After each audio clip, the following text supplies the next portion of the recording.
नमस्कार विजय, मैं Indian news line Lucknow से। हमारे साथ department of pulmonary and critical care medicine के हेड हैं केजीएमयू लखनऊ के डॉक्टर वेद प्रकाश जी, और इनका आज सीओपीडी अपडेट 2023 का प्रोग्राम चल रहा है। इन्होंने आज घोषणा की है अपने अंग दान करने के लिए। तो आइए डॉक्टर साहब से पूछते हैं कि क्या है प्रोग्राम, इसके बारे में। जी सर। डॉक्टर साहब देखिए, आप जानते हैं कि जो सीओपीडी है जी ये बहुत ही डेडली डिजीज में कहूँ तो अतिशयोक्ति नहीं होगी। जी 38 करोड़ से ज़्यादा लोग पूरी दुनिया में प्रभावित हैं। हमारे देश में 5.5 करोड़ से ज़्यादा लोग प्रभावित हैं। जी मौत का आंकड़ा भी अगर देखें जी तो 8 लाख से ज़्यादा मौतें देश में हो रही जी जी हर साल। टीबी का हम लोग इतने चर्चा करते हैं, टीबी से मौत का आंकड़ा 3-4 करोड़ पे है, जी लेकिन इससे 2 गुना है जी सीओपीडी का। इसके बारे में लोग नहीं जान रहे हैं। दूसरी बात, टीबी 100% क्योरेबल है, जी लेकिन ये क्योरेबल नहीं है।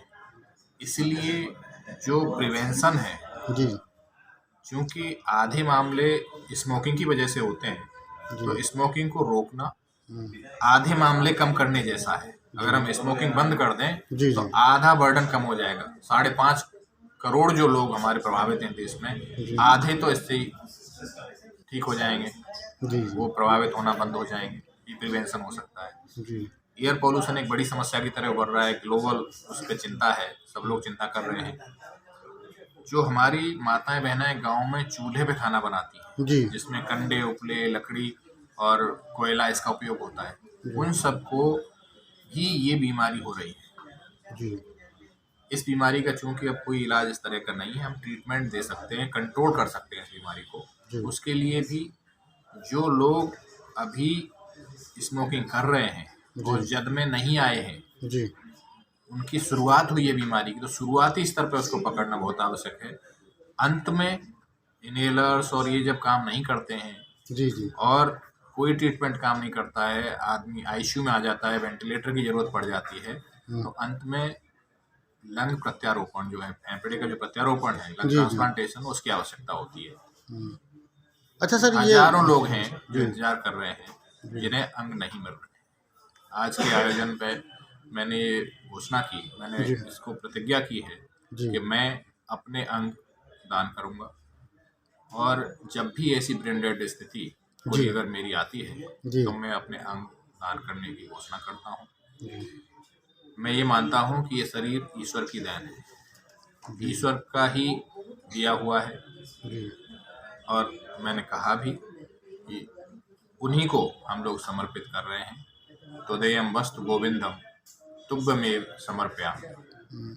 ये अच्छा निर्णय है आपका अंगदान का। अच्छा सर, ये बताइए कि दिल्ली के बाद लखनऊ की स्थिति भी धीरे धीरे खराब होती जा रही है प्रदूषण के मामले में।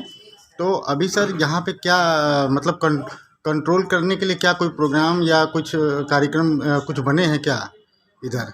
देखिए, जी आपने कोविड का जी समय देखा था, जी जी जब लॉकडाउन हुआ था उसके बाद का समय देखा था। जी जी जितने दिन लॉकडाउन रहा जी और जब लॉकडाउन खत्म किया गया, जी तो खत्म करने वाले दिनों में चूंकि लगभग महीने भर का समय हो गया था, जी आपने देखा कि हवा कितनी साफ हो गई, सड़कें कितनी साफ हो गई, जी नदियां अपने आप साफ होने लगी। तो ये कहीं न कहीं ये हम सबके द्वारा किया जा रहा है। जितना भी पॉल्यूशन है, जी चाहे वायु प्रदूषण है, चाहे जल का है, मिट्टी का है, कहीं का भी सही, इसके कारक जितने भी हैं, इसके लिए कहीं न कहीं हम लोग जिम्मेदार हैं। जिस तरह से अंधाधुंध दोहन हम लोग अपनी सुख सुविधाएं बढ़ाने के लिए कर रहे हैं और प्रकृति को नुकसान पहुंचा रहे हैं, जी जी उसको संरक्षित करने के लिए भी उतने ही प्रयास होने चाहिए।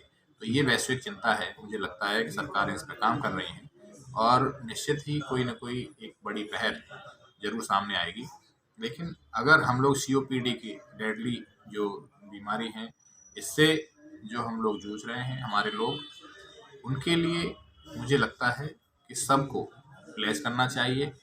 और अंगदान ही मैं कह सकता हूँ कि अगर हम लोग मेडिकल टूरिज्म की बात कर रहे हैं, जी गरीब देशों के लिए भी मेडिकल टूरिज्म हमारी चल रही है। हम चाहते हैं अगर ये विकसित देशों तक पहुँचे, तो निश्चित ही हम लोगों को इसके लिए अंग प्रत्यारोपण वाला जो ये एरिया है, इसको एक्सप्लोर करना होगा, और तब हम लोग अपनी पूर्ति करते हुए साथ ही साथ जो वैश्विक जो स्तर पे जो कमी है उसमें भी अपना योगदान दे सकेंगे।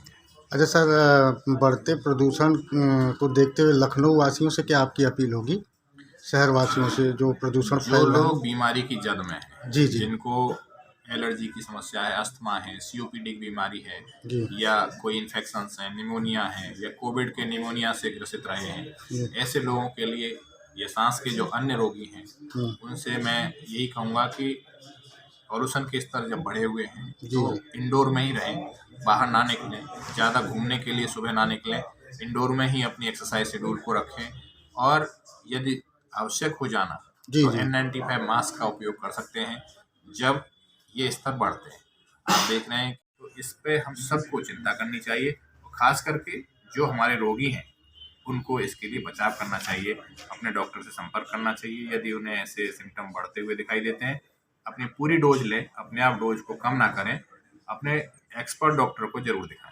अच्छा अच्छा सर, एक क्वेश्चन और था। अभी गांव में जो टीबी को लेके जागरूकता नहीं है, जैसे टीबी किसी को होता है तो जांच करने से घबराता है, मतलब गांव में एक तरह का वो जो पुरानी विचारधाराएं चल रही हैं कि टीबी हो गया तो हम जांच क्या कराएं, तो तमाम तरह की जो सामाजिक कुरीतियां हैं सर, तो उसको क्या अभी दूर देखिए, कोशिश हो मैं रही आपके है? माध्यम से ये कहना चाहता हूँ कि टीबी 100% क्योरेबल डिजीज है। जी 100% शर्त या इलाज इसका हो सकता है, जी लेकिन समय से हमें ऐसे रोगियों को पकड़ना है। जी ये जी जरूर है कि एक स्टिग्मा की तरह से रहा है, कलंक की तरह से मानते रहे हैं लोग, जो है दैवीय आपदा की तरह से भी इसको मानते रहे कि जिसको हो गई तो वो बचेगा नहीं।